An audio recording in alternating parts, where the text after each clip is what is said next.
We live in a world where girls are raised for the sole purpose of marriage and to satisfy the fleeting desires of a man. We raise our girls to be sexually pure. We teach them that their virginity is their honor, and the most important gift they can give their husband on their wedding night is their virginity. Unfortunately, we don't teach our boys this, so a lot of them grow up with a feeling of power, privilege, and entitlement. Hello everybody, my name is Halima Laini and welcome to the Men Can End Violence Show.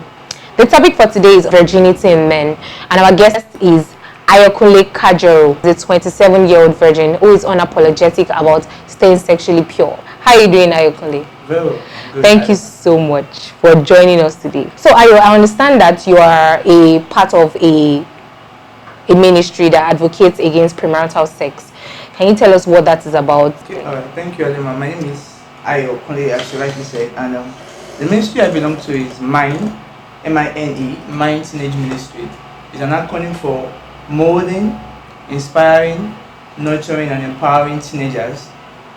So one of our core values actually is sexual purity, not just that alone, but raising teenagers to love God, to have an intimate relationship with Him, and then through that they can honor God with their body. Yeah, and that's where sexual purity comes in. So we have an acronym called NOSOM, which is no sex until marriage.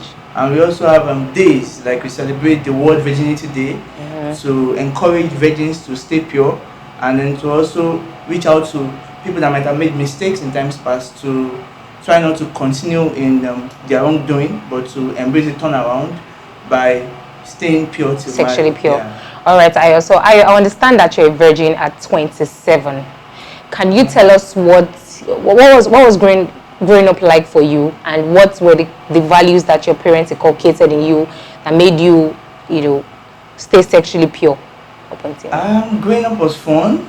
My parents were more of disciplinarians, but they were very loving. Yeah, they take them out to give us the very best. And growing up was quite fun.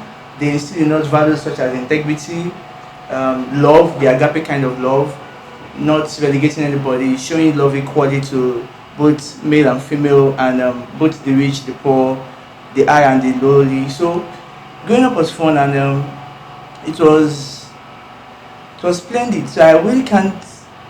No, that's fine. That's fine. So, what are your virginity values? Well, virginity is part of sexual purity, actually. So I would always advocate for sexual purity, not just virginity. Why? Okay. Because when people talk about virginity, they say, okay, I'm a virgin, but they still do lots of things beneath the scene, like oral sex and all, and they claim to be virgin. So I advocate for sexual purity, that is, in your chatting, in the things you watch, the things you are constantly exposed to, maybe the movies you see. And so for me, it's all about sexual purity, guarding what you're allowed to filter into your mind, because your mind actually is your first sexual organ. In this age and time, it is very weird for a man to be a virgin. I'm sure that some of your male friends make fun of you. And so how do you handle the stigma from your male friends, and how do you handle the stereotype from female acquaintances? Okay, well, it's all about having the right network of people around you. So once you move with the right set of people, they don't the stereotype is not there. But at times if you find yourself in the wrong circle of friends, they could tend to tell you it's all about a conquest. That's fine. More like trying to say, how many ladies have you slept with? How far about that babe? You've not gone down with her, stuff like that.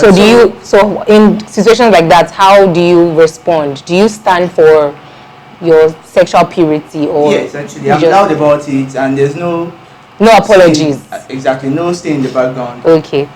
How do you handle temptations? I mean, you're very handsome. We cannot take that away from you. So, how do you handle temptations from not just from the opposite sex, but normal temptations that we know how difficult it can be sometimes for a man to stay sexually pure in this age and time? I mean, difficult but not impossible. So it's actually possible, but we are all aware that it could be difficult sometimes for a man. How do you manage those days where you really just want to have sex and you just can't? So what do you do to cool off?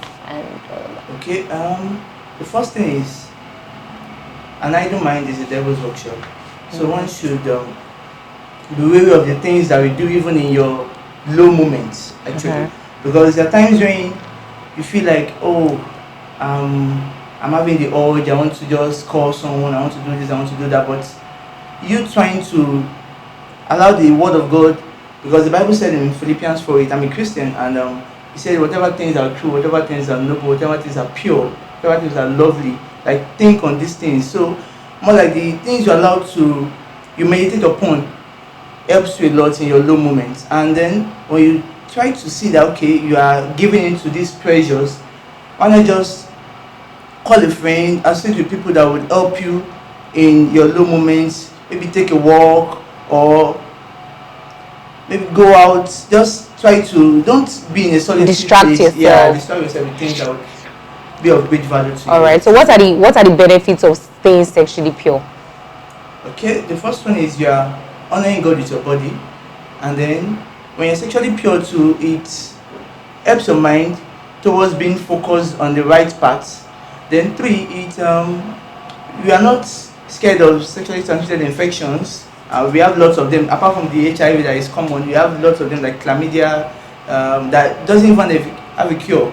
So it helps you in staying away from sexually transmitted infections, and above all, you're honoring God too, because the Bible said flee fornication. Yeah. Awesome. So one thing I want to urge men is virginity is not for the ladies alone, it's for we guys too, and we should uphold that which is right. If we have lots of guys standing up for sexual purity, our world will become a better place, and we have a sexually pure generation. Thank you so much, Ayokole.